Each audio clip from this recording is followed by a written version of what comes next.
My ultimate goal is the liberation of my people. Good evening. Welcome to ANCConnect. My name is Ngakane, and I'll be your host today. In this conversation, we will be putting the Fourth Estate under the spotlight. Its role in democracy, the patterns of ownership, the rise of fast-paced digital platforms, and challenges fake news, and we will also broadly explore the ANC's vision of what a truly transformed, people-centered media should look like. Our guest today is a leading scholar in media communication and critical political economy. He has written extensively on the role of the media in shaping public discourse. His book, Constructing Hegemony, the South African Commercial Media and the Misrepresentation of Nationalization. He's also the author of The Lost Prince of the ANC, The Life and Times of Jabulani Mzala Nxumalo, which won the 2023 Sailor Creative Nonfiction Literary Award. He's currently an associate professor in the Department of Strategic Communication and director of the Center for Data and Digital Communication at the University of Johannesburg. He brings to this discussion a wealth of insight and conversation. Welcome, Prof. Kadebe, to the conversation. Good evening, Tukuluho, and it's good to be here. How's the Women's Month treating you? It's good. It's good. I think one needs to say that we are thankful to be in these spaces, that realizing and recognizing the struggles that our forebearers, our women folk had to ensure that we are able as women to own these spaces, to be part of these spaces, to lead dialogue, to lead discussions and so forth. So it's been good. It's been good, Prof. Plus it's my birthday month, so it's extra special. Happy Thank birthday. you. Thank you. But these months also have got a penchant of exposing men for their weaknesses. One of those men was a man who attacked the spokesperson of the ANC on social media recently. Oh, yes. So sometimes as a man who must be ashamed. Exactly. Of this month. But I'm happy that you're having a good month. Yeah, and I think, Prof, as we go in the discussion today, those are some of the things that we will be unpacking. So, Prof, in my introduction, I mentioned the fact that we are putting this Fourth Estate under the spotlight because we might think that it's not. When we speak of the Fourth Estate, why is it called the Fourth Estate, and what exactly do we mean by the Fourth Estate in the South African context?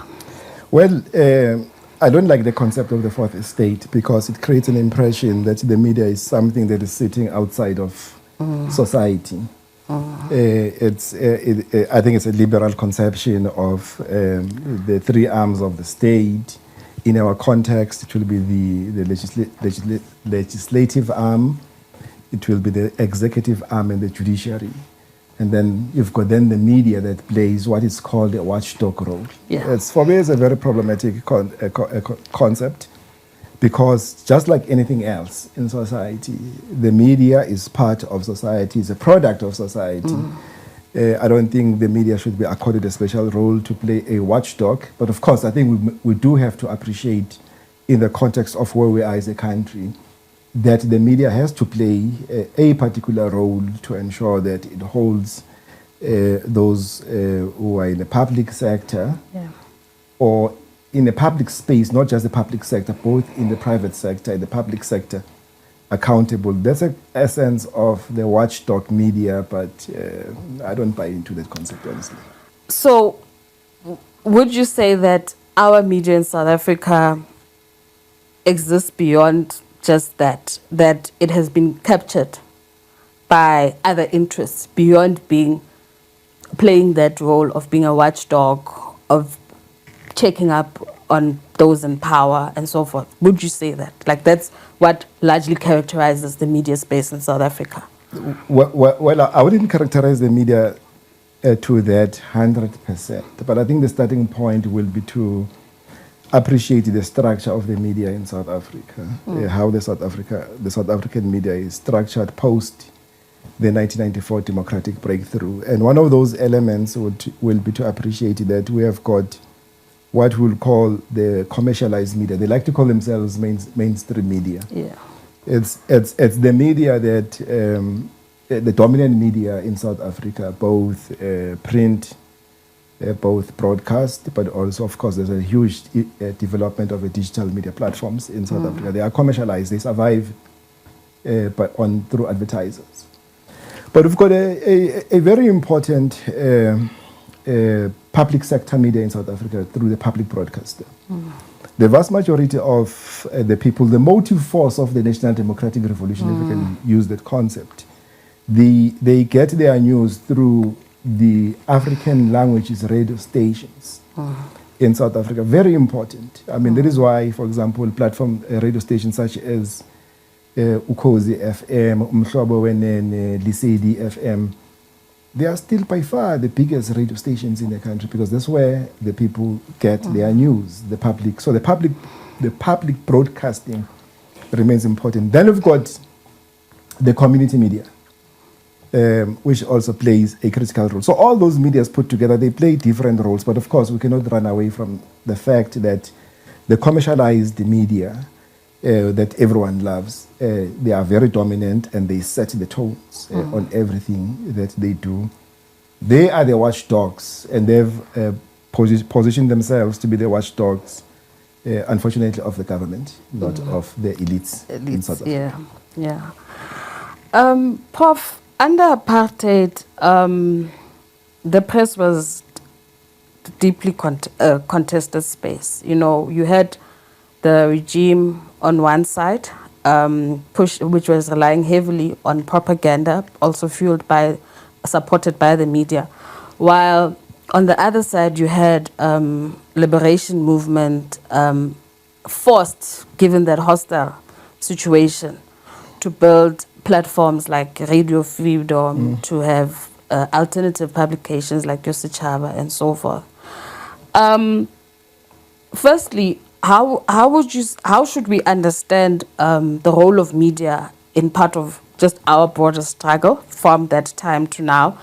And would you say that contestation still exists between the liberation voice and the media has not post-94 transformed and in fact has kept that voice even post-democratic South Africa? I think the way you're looking at it the very correct way. In other words, there are continuities that can be understood only by looking back pre the 1994. And to understand that, you have to appreciate the fact that in any struggle, there is the battle of ideas. Yes. And I think that the National Liberation Forces understood that very well.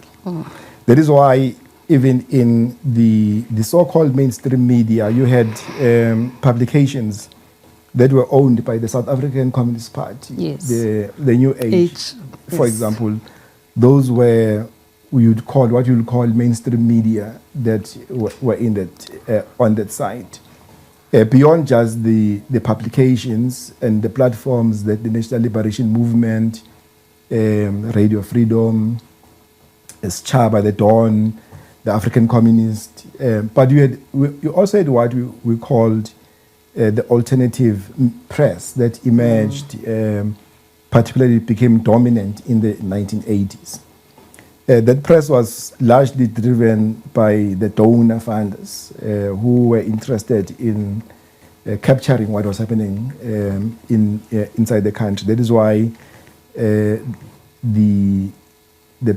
precursor of the Mail and Guardian, the Rand Daily Mail became the Weekly Mail, was very important. Where I'm always thinking about the New Age, but where a number of what we would call the alternative press.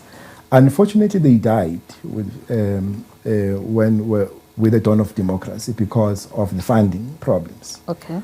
The Mail and Guardian became a commercial paper because it had to rely on advertisers. And what then that did, then you have these continuities of the commercial media space dominating the post a democratic space. And that carried on in playing the watchdog role of the newly elected black government. The biases are there.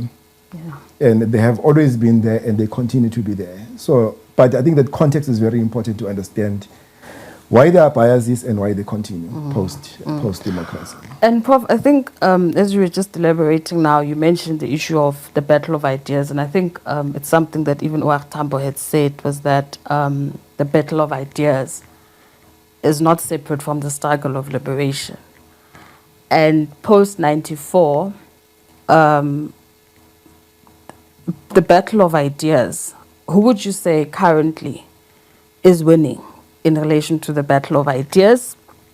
Has the ANC, as you've rightly pointed out, that post 94 we might have also just relaxed on some of the work that we did in terms of championing alternative media to carry forward the voice of the ANC.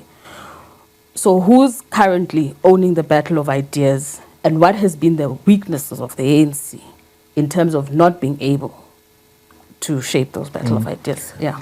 Well, the battle of ideas and whoever is going to be dominant can only be understood at the material basis. Who owns and controls the means of production determines who will win the battle.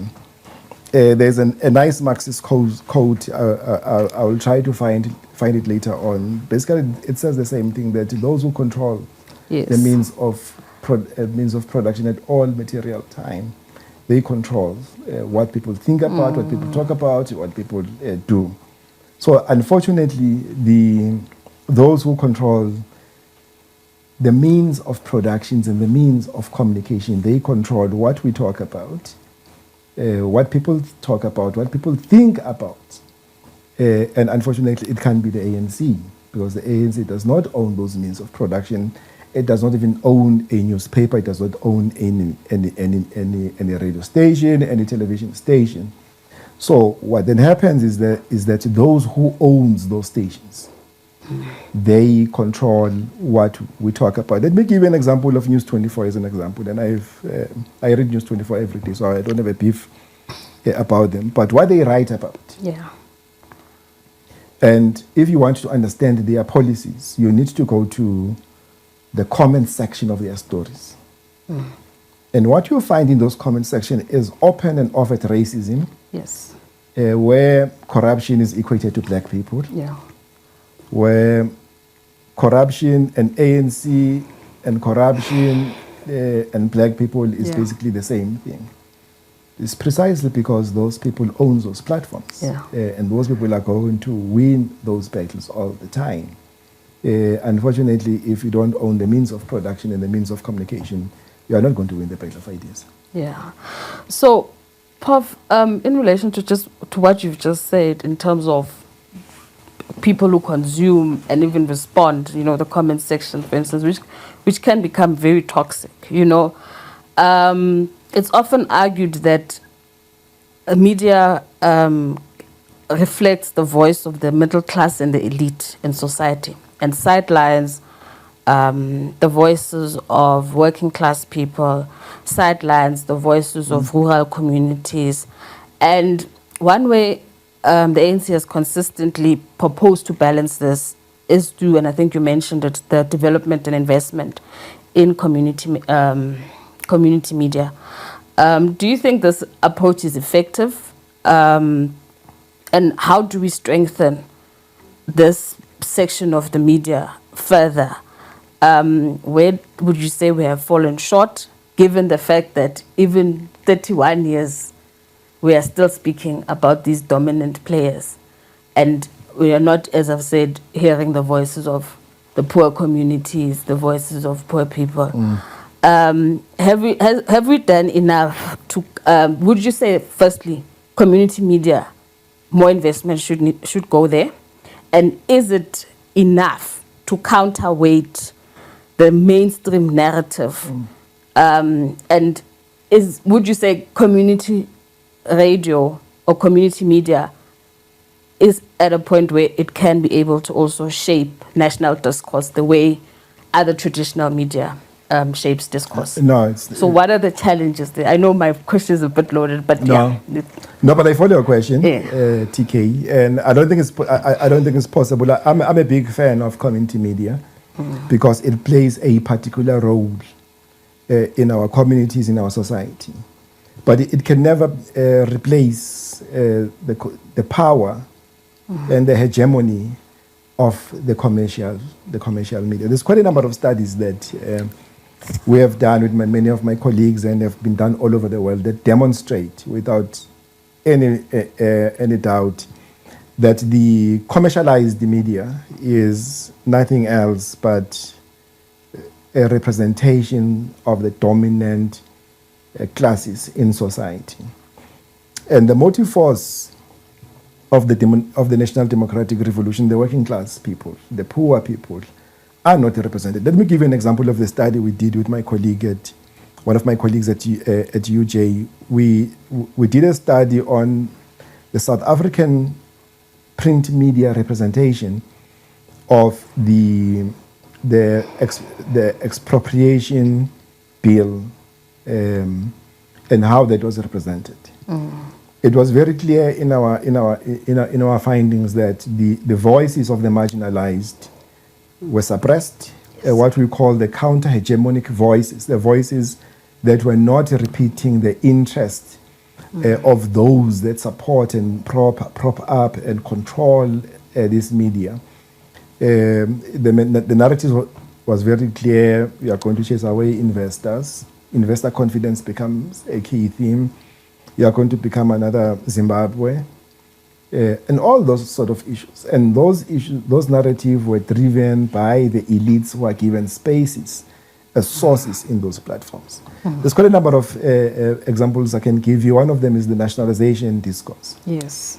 Which is supposed to be, if we think about it, the proponents of that policy would argue that this discourse is nothing but about redistribution of the country's wealth to benefit everyone in South Africa.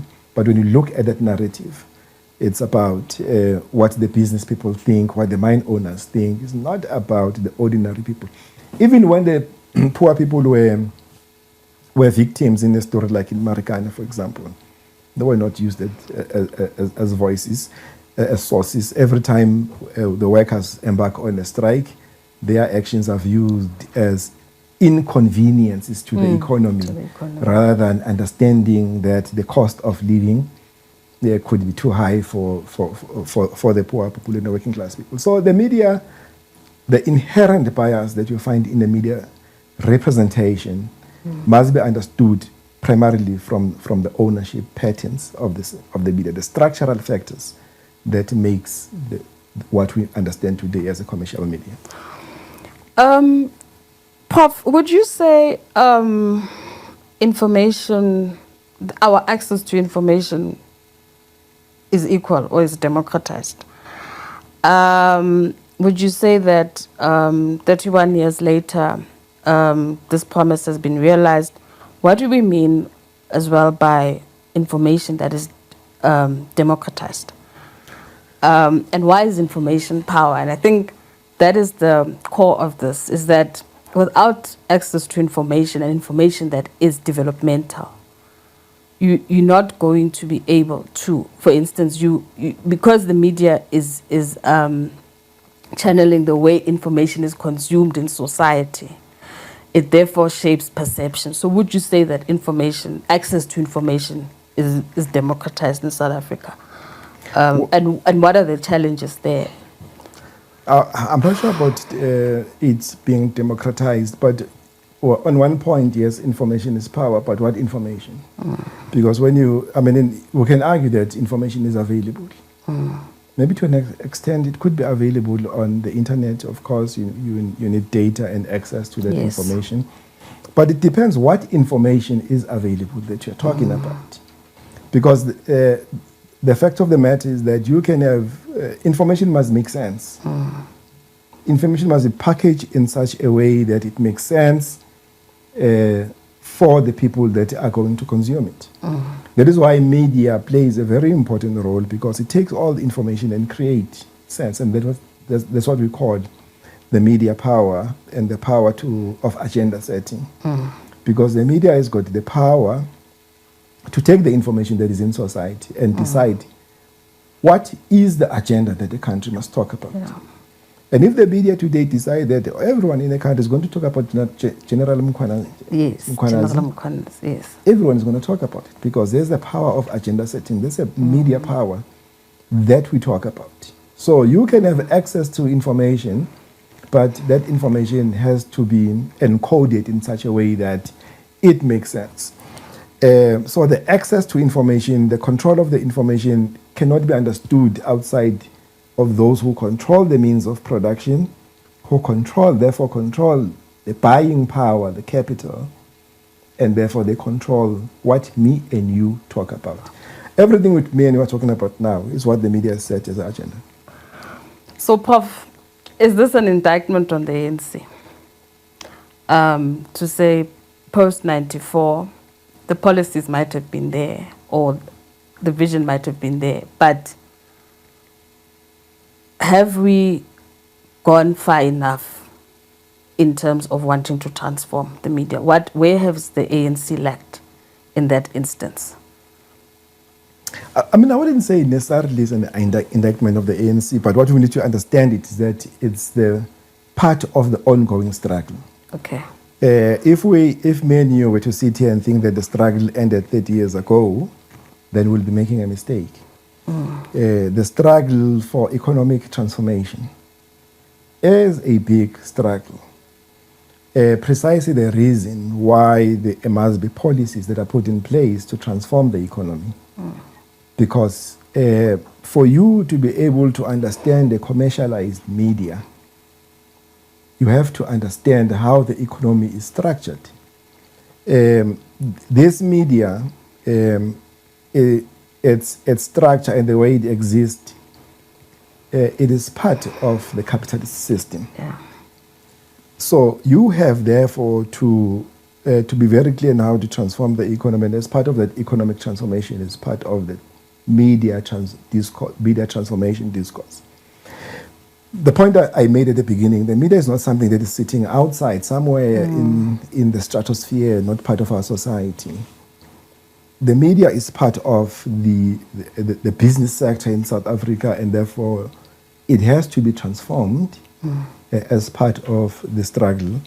Yes, I think the ANC could have done a little bit more, but you cannot, I understand, analyze the media as part of and the battle of ideas outside the broader economic transformation struggle that the people of South Africa, they continue to engage on to this day.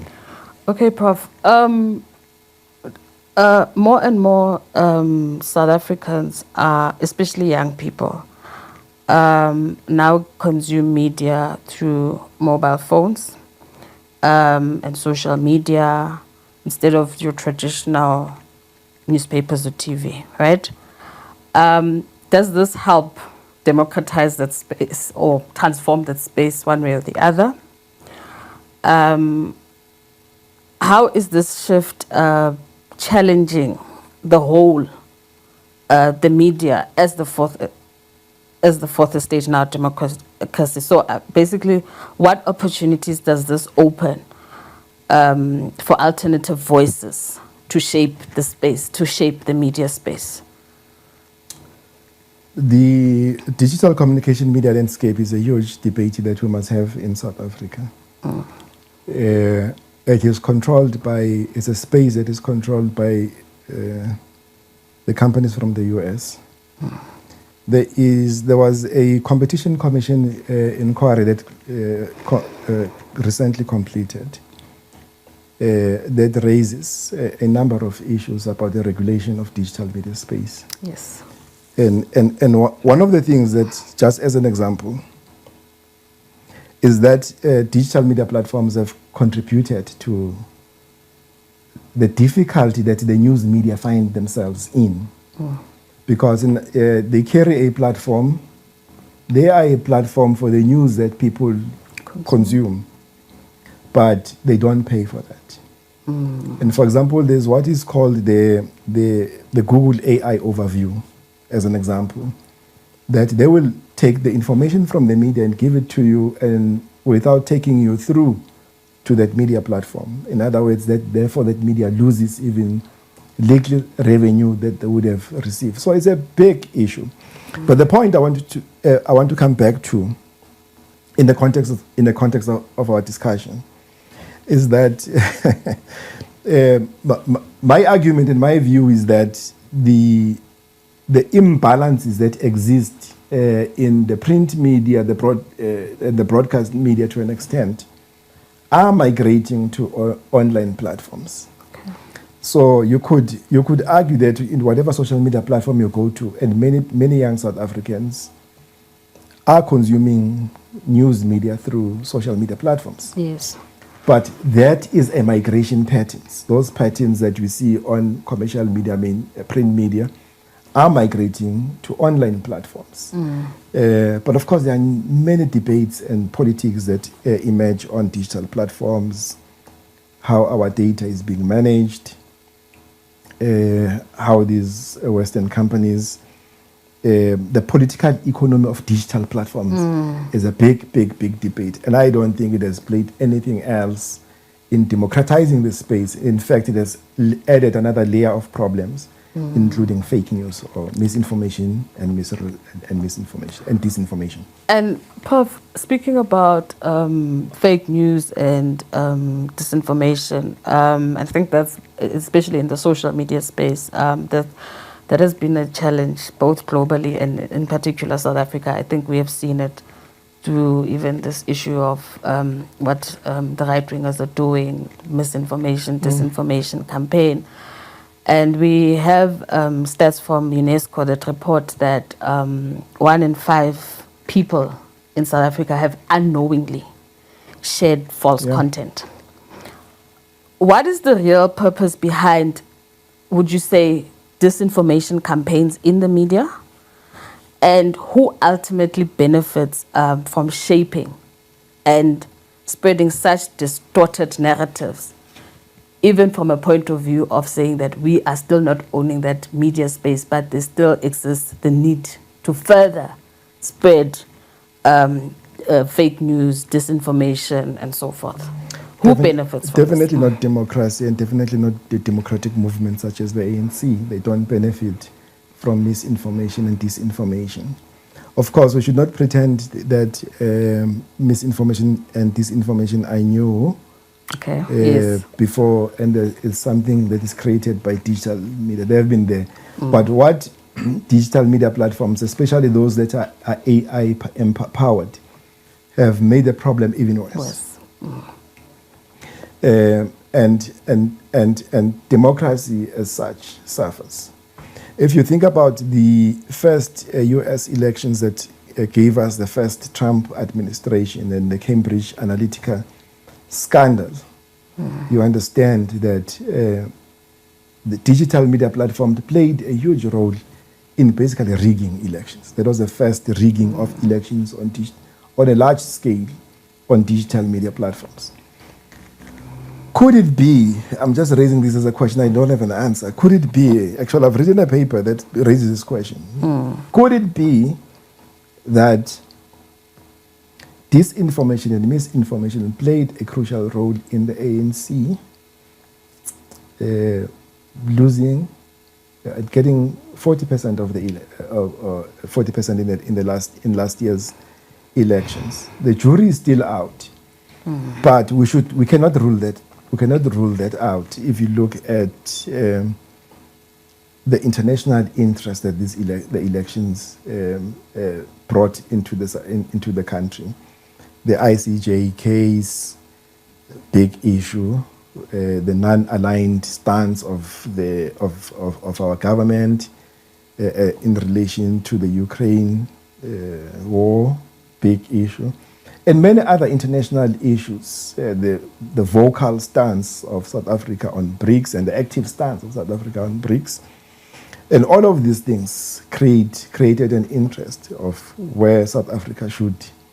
The US, in actual fact, if you look at the number of executive orders that the US is taking is precisely because of its irritation with the stance of the ANC-led government that is taking. So disinformation has got a potential to distort international relations. Yes. I mean, we've seen the US taking a position on the basis of a white genocide that does not exist. And that is driven by active players in the country. So there are people that will deliberately drive this misinformation and disinformation for their own narrow ends. But the point I'm making is that it definitely, democracy does not benefit from fake news.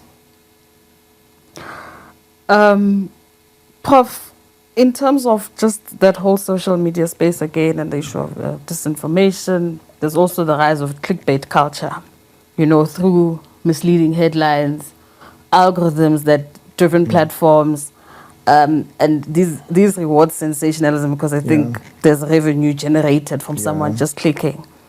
To what extent is this eroding credibility overall of journalism?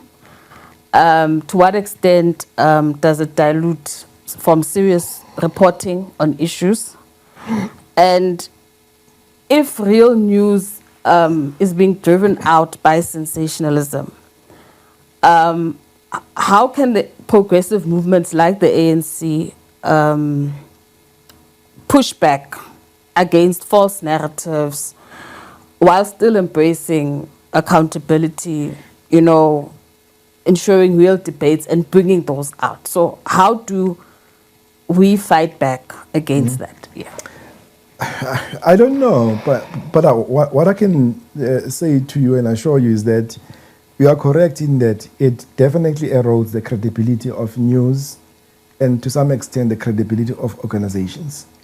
I don't know how many times I've seen the ANC posters with a big stamp fake trying to correct the misinformation that is created deliberately. The news platforms themselves have to correct a number of stories that are created and purported to be from their platforms. We are at a stage where not just an ordinary person in South Africa, when they get a social media post, they're not sure for sure that that post is for real or is it AI generated, creating disinformation and misinformation. That can never be good for a development of the country. Can never be good for a democratic project. It can never be good for a transformation project, because what it does, it derails the progress. When we're supposed to be doing serious and important things, we spend time having to clarify ourselves, issuing statement to correct misleading information that is in the public domain. Of course, there are people who benefit from that, definitely, I have no doubt about it. But that, for me, is a problem, and it is something that could be won, half the battle could be won through regulation of digital media platforms. And I think that's what the inquiry, one of the recommendations of the inquiry, the competition inquiry on the media platforms, is suggesting that there has to be regulation of these industries, and they have to bring in financial compensation to South African platforms so that we are able to achieve our agenda. But it is a huge problem, I must admit. Prof, coming to the issue of regulation, and as you've rightly pointed out, especially in relation to the new alternative media, would call them alternative media for now, you know, the whole the digital spaces and so forth. Why has the idea of media regulation generally been such a contested and controversial area in South Africa? And given the concerns we've discussed about the dominance of a particular gender, media, false narrative, should regulation be strengthened not just for these new digital platforms, but for traditional media as well and new entrants? I think regulation for every industry is very important. The broadcast industry is regulated. There's quite a number of policies and acts that are in place that regulates the broadcast media. But of course, I know that the print media pushes back and they argue that the self-regulation mechanisms that are in place are sufficient. The ANC did try to open the debate in going to the 2007 conference with the Media Tribunal, Media Appeals Tribunal debate. Yes. It received serious backlash as a form of trying media gag or whatever the argument was at the time.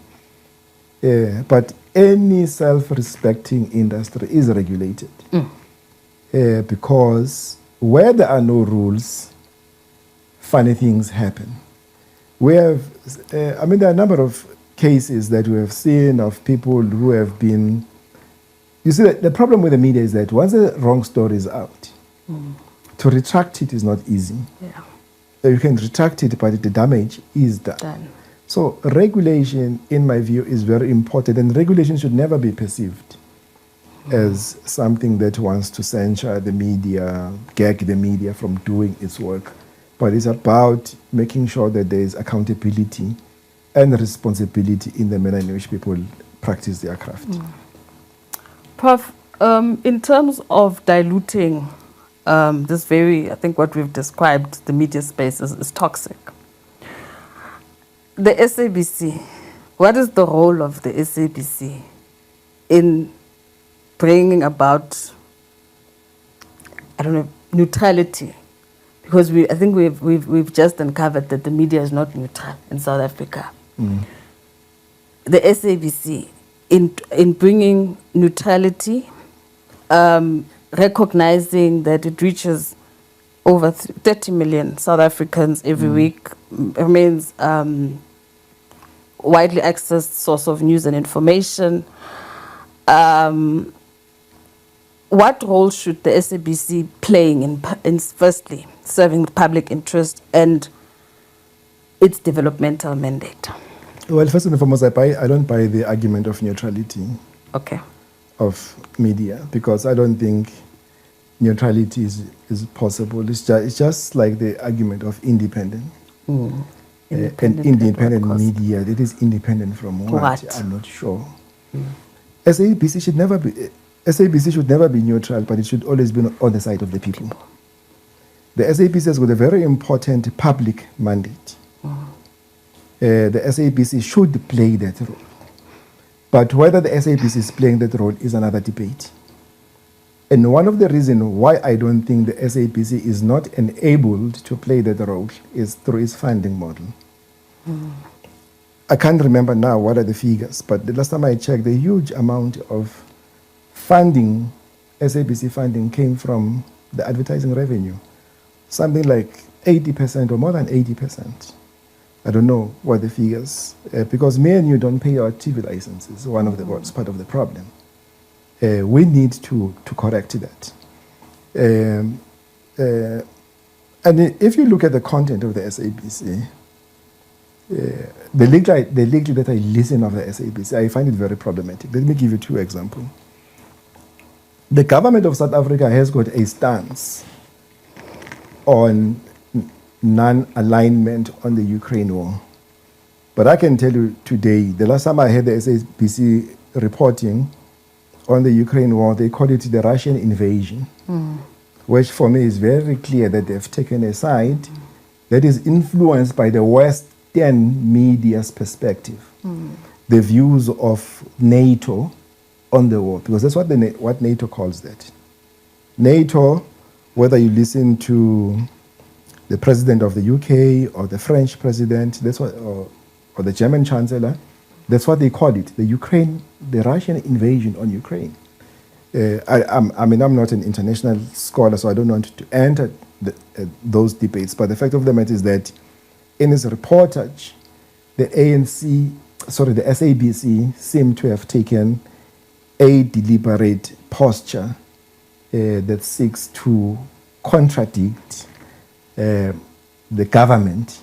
Of course, I know that it's not a government broadcaster, but it is a public broadcaster. SABC has to be a public broadcaster, has to be on the side of the people at all material time. It does the same when you listen to other news. There's nothing that, and I know that it could be the funding problem, right? I have to admit that. But you listen to news that are happening in the African continent, and then they say so and so from BBC reports. I mean, I just don't understand that. Because it simply means that we are now listening to the views and the sources from the West that are taking. We know the West played a very critical role, for example, in ensuring that the Russian TV RT was disconnected from the platform, limiting us other perspectives of what is happening globally. So the SABC, we must have a debate and a discussion on the SABC, definitely. Thank you, Pav.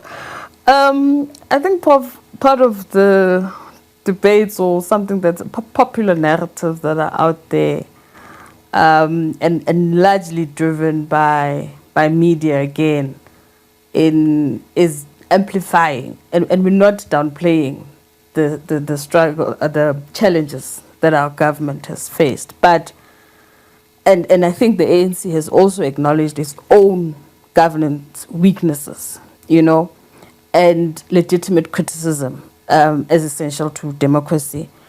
So we need to put it back to people to say, how can South Africans, now that we've uncovered that it's not a neutral space, everywhere you go, whether it's on digital, whether it's TV, whether it's what, is informed by an agenda of some sort. So how do ordinary South Africans learn to distinguish genuine call for accountability vis-a-vis manipulated attacks and driven agendas, and guard themselves against being misled? It's difficult because many ordinary people rely on the media to get their information, right? But unfortunately, we are at a stage of our lives where we have to find other avenues to verify the information that we get. It is important that when there's an attack on the ANC, that ordinary members of the ANC must read the statements of the organization. Because it does not mean that what you read on the papers about the ANC is correct. And I don't want to dismiss what the media reports and cover, but it is crucial that, in particular ANC members, they must always read the ANC statements, follow the ANC channels, and I hope that this podcast could become one of those platforms where leaders and activists of the ANC are given a platform to express themselves in an unmitigated manner that is able to drive platforms. But one of the advantages you're talking about is that we live in an era where there's a proliferation of data and information.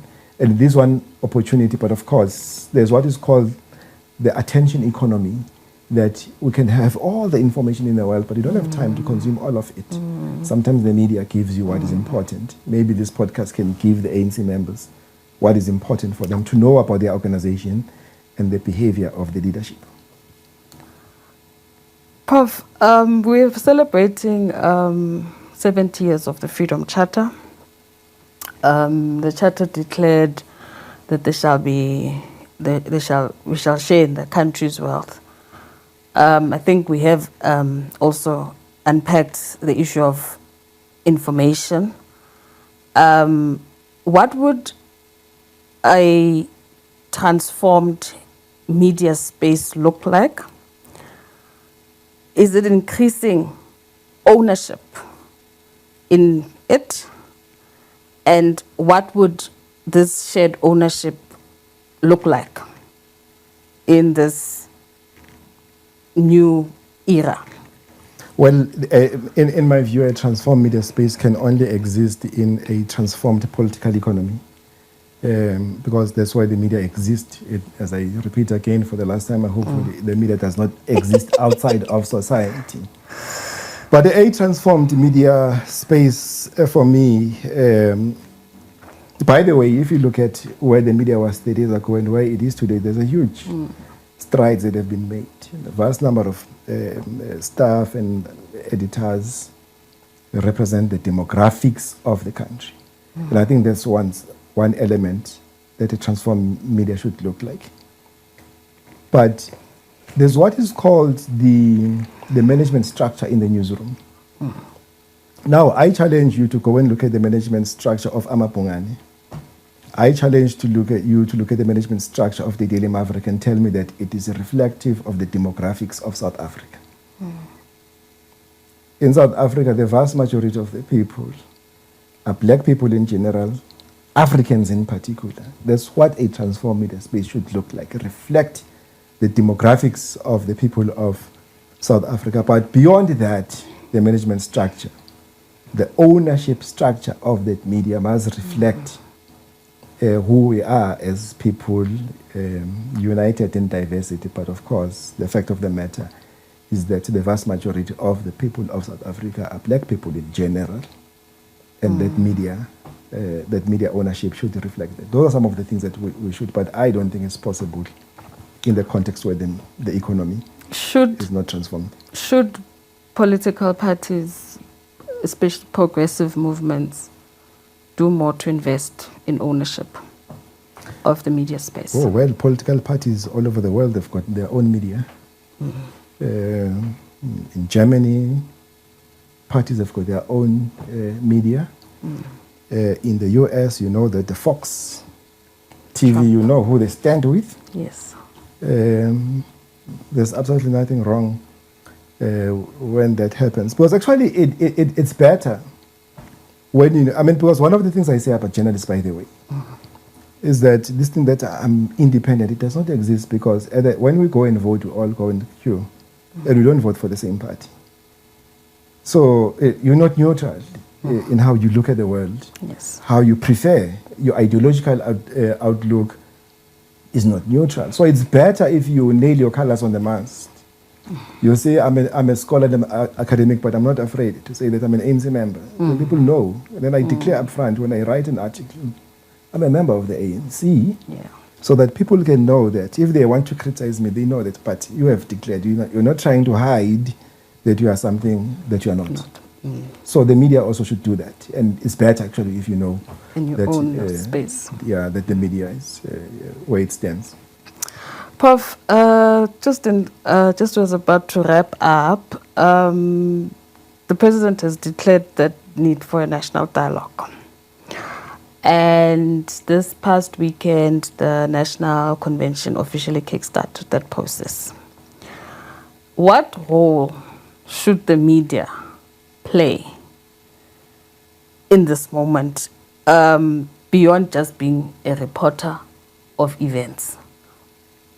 What deeper developmental role, deeper responsibility does it have to bring these dialogues to life, ensure inclusivity? Can we rely on the media to do that for us?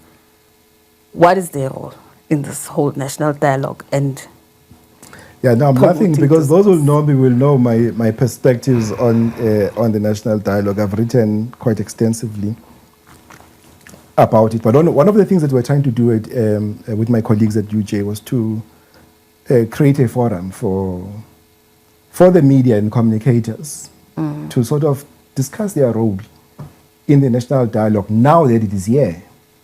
Because I think that those are the conversations that must happen at all corners of South Africa as per the president's instructions or advices, rather. So I think it is important that we must have these conversations and try and define the role of the media and of the media actors in shaping some of the things that we think are important as a country that must be prioritized.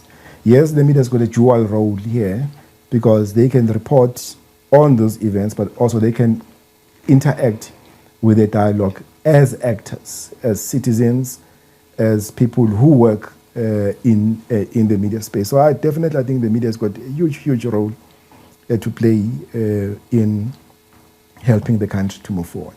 Okay, Prof. As we close off, if you were to leave our listeners, our viewers, with one message, powerful message, about the fourth estate, I think, as you said, you don't like using that term, as a site of struggle, what would it be?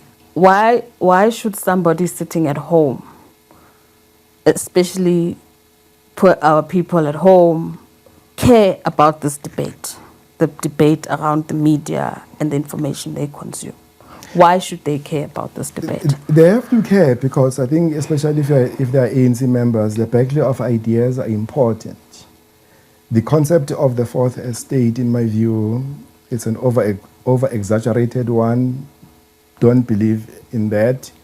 Don't believe that there is something that is independent out there, because everything that you read, everything you consume on social media, everything you hear on the radio has got a particular bias. It is important that you verify that, and in the context of where you are as a citizen, in your ward, where you stay, put it into context. Get verification on that information that is shared, and because sometimes the story with the national context may not make sense to you where you are. There is nothing that is neutral out there. Everything that is out there has got an agenda, and it is important to know that agenda before you become part of it. Don't be part of the other people's agenda. Yeah, indeed. Today's discussion has indeed reminded us that the media, our fourth estate, and I'm saying it in inverted commas now, Pop, I'm not saying, is never neutral. Ne? It's a contested terrain of ideas, narratives, and power. So for the ANC and progressive movements alike, the task remains to safeguard press freedom while driving transformation, so that media reflects the diversity, dignity, and aspirations of all our people, not only the privileged few. I think that's what I got from the top of our conversation today. And we've also said that a truly transformed, people-centered media is one that is inclusive, independent, and is committed to amplifying the real issues that matter around service delivery, around jobs, development, and building a united, democratic South Africa. So, Prof, I think I've done well in capturing Absolutely, all those views. Fully agree with all your summaries. Yes, and thank you so much for sharing your insights and inputs with us. We look forward to having you again. Thank you very much. Great to be here. Thanks, Prof. Thank you for joining ANC Connect today. We hope that this discussion enlightened everyone at home. Please don't forget to follow us on all our social media